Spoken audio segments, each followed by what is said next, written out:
Mi nombre es José María, je suis espagnol, je suis diplomate et pendant le dernier 20 ans, j'ai eu 2 cancers.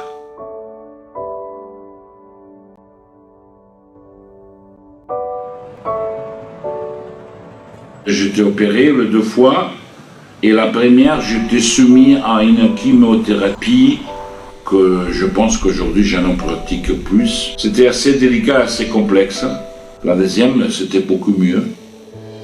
Et bon, j'ai l'impression que le traitement aujourd'hui sont beaucoup plus faciles à mener qu'il y a 10 ou 15 ans, bien sûr.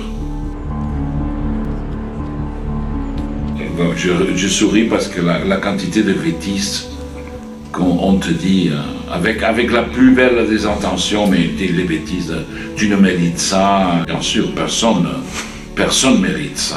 Et je pense qu'on devrait nous éduquer à empathiser et surtout à éviter cette sensation, encore aujourd'hui un peu, du mot cancer comme un stigma. Like a curse. Je pense qu'on doit lutter contre ça. On m'a offert la possibilité de décider mon rapport, de dire ça que je voulais. J'étais un peu scandalisé, mais après je me rends compte que c'est pas tellement bizarre. C'était une espèce de proposition. Qu'est-ce que vous voulez faire avec votre vie?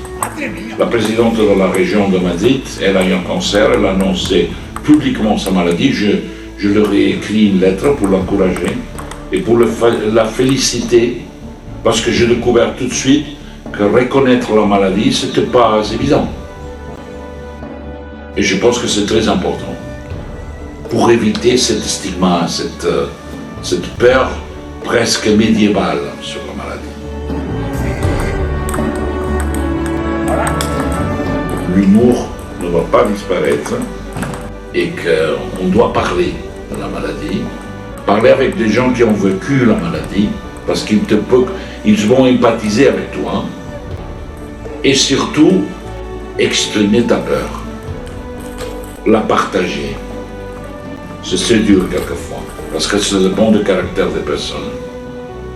Mais à ces moments-là, c'est très important de partager, d'être pas fermé, coincé dans une chambre tout seul.